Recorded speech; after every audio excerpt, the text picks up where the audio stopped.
क्या आप भी ग्रामर के ऐसे क्वेश्चनों में कंफ्यूज होते हैं कि कौन सा टेंस आएगा, कौन सा फॉर्म ऑफ वर्ब्स फिल करना है? तो डोंट वरी, आज हम ऐसे ही क्वेश्चन को स्टेप बाय स्टेप सॉल्व करेंगे। अच्छा, इस तरह के क्वेश्चन को सॉल्व करने का एक गोल्डन रूल है कि आपको क्वेश्चन को 2-3 बार पहले बहुत अच्छे से पढ़ना है। वो इसलिए कि उसी से आपको पता चलेगा कि ये सेंटेंस या बात पास्ट टेंस की है, प्रेजेंट में कही गई है या फ्यूचर टेंस की है। चलिए जैसे देखते हैं कि इस पैसेज का जो ओपनिंग सेंटेंस है वो कैसा है।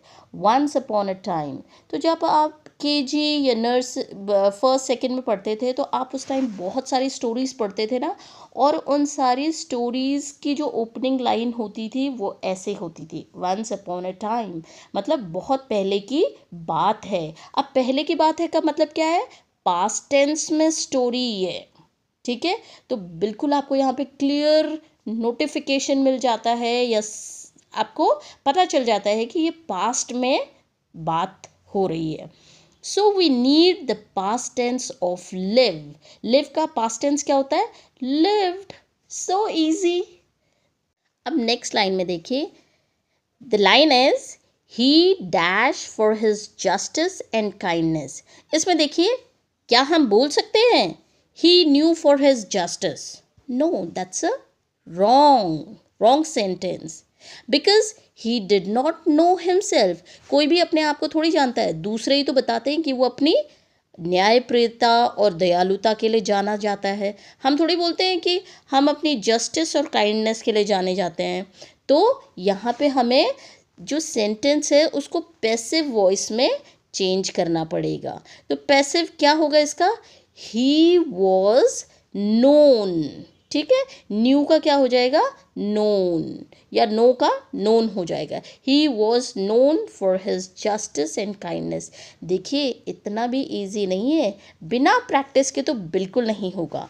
इसलिए जैसे आप मैथ्स को बार बार प्रैक्टिस करते हो, ग्रामर भी बिल्कुल पक्के मार्क्स आते हैं, पूरे मार्क्स आते हैं, कहीं भी नहीं जाते हैं अगर आप प्रैक्टिस करो तो।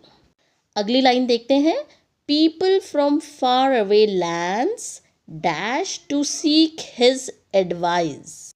Again the story is in the past, ठीक है, स्टोरी पास्ट में चल रही है। सो कम बिकम्स केम। कम का पास्ट टेंस क्या होता है? Came. So the sentence will be people from far away lands came to seek his advice.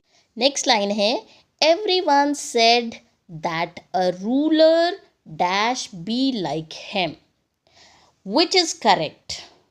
Must means compulsory या compulsion, may means permission, should means the right or ideal thing. Here we are talking about the ideal qualities of the king. देखिए, ये models जो होते हैं ये भी easy नहीं होते। मस्ट, शुड, में हमेशा कंफ्यूजिंग होते हैं कि कब किसे लिखना है। लेकिन आपको बिल्कुल भी यहाँ पे चिंता नहीं करनी है, 3 चीज़ें याद रखनी हैं, ठीक है। मस्ट जो है कंपल्शन के लिए, कि मतलब ज़रूरी में होना चाहिए।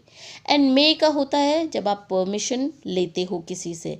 और शुड का मतलब होता है जो आइडियल थिंग होती है, मतलब होना चाहिए, कि मतलब ये चीज़ इस तरह से होनी चाहिए क्योंकि वो सही है, ठीक है। तो यहाँ पे आपको आइडियल, कंपल्शन एंड परमिशन, 3 चीज़ें पता होनी चाहिए कि कहाँ कहाँ पर किसके साथ क्या लगता है। तो यहाँ पे ये जो क्वालिटीज़ हैं किंग की, काइंडनेस एंड जस्टिस, वो आइडियल क्वालिटीज़ हैं। तो यहाँ पे फिर क्या आएगा? So the best choice is should.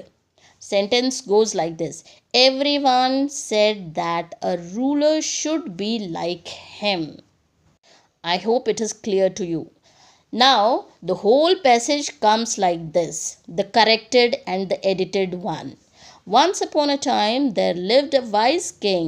He was known for his justice and kindness. People from faraway lands came to seek his advice.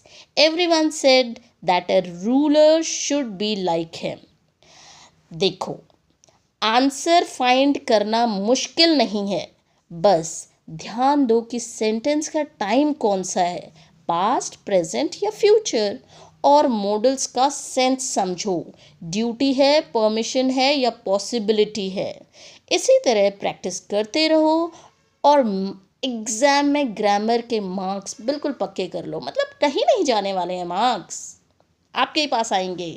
Thank you so much. Please like, share and subscribe for more such videos.